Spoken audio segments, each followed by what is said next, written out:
இன்றைக்கி காலையிலேயும் வழக்கம் போல் எழுந்திரிச்சிட்டு நானும் என் பையனும் 2 தோசையை சுட்டு சாப்பிட்டுட்டு அப்படி மதியம் சமைக்கிறதுக்கு எல்லாம் ரெடி பண்ணிகிட்டு இருந்தேன். உங்களுக்கெல்லாம் இந்த ஸ்கூல் லைஃப் ஞாபகம் வருமா என்னென்னு சொல்லுங்கள். எனக்கு அடிக்கடி ஞாபகம் வரும். 10th அப்புறம் 12th இதுதான் மெயினாக முக்கியமானது. எங்களுக்கெல்லாம் 10th ஃபேர்வெலே வைக்கலை, 12th வச்சாங்க. அது ரொம்ப ஜாலியாக இருந்துச்சு. நம்ம எல்லாருக்கிட்டையும் நல்லா ஃப்ரெண்டாக தான் பேசுகிறது. ஒரு 4-5 பேர் தான் ரொம்ப க்ளோஸாக பேசுகிறது. இப்போல்லாம் அவங்களுக்கெல்லாம் மேரேஜ் ஆகிருச்சா, நம்ம ஃபோன் பண்ணாலும் ஒரு சிலவளவா அதுவும் ஒருத்தி இருக்கா, எப்போ நம்ம ஃபோனெல்லாம் அடித்தா எடுக்கவே மாட்டான். நம்ம ஃபோன் அடிக்கிற நேரம் ஃபுல்லாக ஃபோனு சுவிட்ச் ஆஃபு இல்லாட்டா நெட்ஒர்க்கு அப்படின்ட்டு எந்தையாட்டும் ஒன்று வந்துடும். நம்ம நேரில் பார்த்து கேட்டோன்னு வச்சுக்கோங்களேன், இப்போ இன்றைக்கி கூப்பிட எடுத்துருவேன் அப்படின்பா. ஆனால் எல்லாம் ஃப்ராடாக தான் இருக்கும். அப்படி ஒரு சில மெமரிஸ் இருக்குது ஸ்கூல் ஞாபகம். அப்பா அந்த பப்ளிக் எக்ஸாம் எழுத காட்டிக்கும் அதுதான் பெரிய மண்டக்கணமாகவே இருந்துச்சு எனக்கெல்லாம்.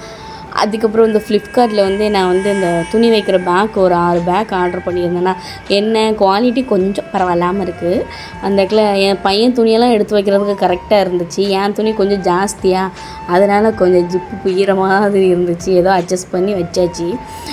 அந்த பேக்கில் எல்லாம் எடுத்து வைக்க சொல்லி என் பையனுக்கு யூஸ் பண்ண அந்த டவலு, அதுக்கப்புறம் சொட்ரு இதெல்லாம் இருந்துச்சா, குட்டி பிறந்தப்போ யூஸ் பண்ணது, அதெல்லாம் எடுத்து அப்படியே பார்த்துக்கிட்டு இருந்தேன். இதெல்லாம் ஒரு மெமரி அப்படியே வந்து போகுது.